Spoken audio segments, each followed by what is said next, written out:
అందరికీ జై శ్రీరామ్. మొన్న జరిగిన ఉగ్రదాడి, ఆ ఉగ్రదాడిలో కొంతమంది పాకిస్తానీ కుక్కలు, అంటే పాకిస్తాన్కి ఒత్తాసు పలికే కుక్కలు ఏవైతే ఉన్నాయో అవి తప్పుపడుతూ మాట్లాడుతున్న పరిస్థితులు కూడా కనపడుతున్నాయి. అలాంటి లుచ్చానా కొడుకులు ఎవరైతే ఉంటారో వాళ్ళు భారతదేశం వదిలిపెట్టి దెంగేయాల.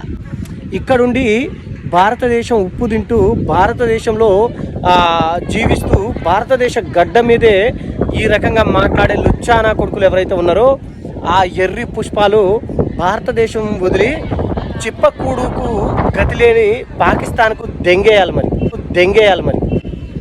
భారతదేశంలో ఉండి పక్క దేశానికి ఒత్తాసు పలుకుతారేరా వాళ్ళ సంకనాకే సన్నాసులారా. కింద పైన బరాబర్ పగల కొడుతుంటే పాకిస్తాన్ వాళ్ళకి ఇక్కడ ఉన్న వాళ్ళకి జల్లు అంటున్నాయి గులాబ్ జాములు.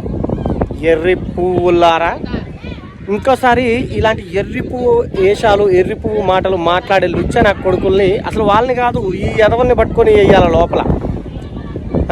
ఒక్కొక్కడికి బరాబర్ బాంబు కింద దింపితే పైనుండి రావాలి బయటికి.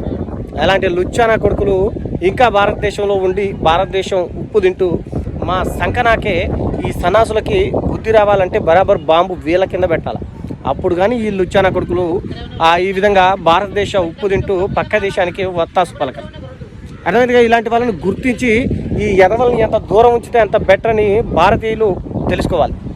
అప్పుడు కానీ భారతదేశంలో ఉన్న భారతీయులకు హిందువులకు ఐక్యత రాదు. అర్థమైందిగా, ఇది సంగతి.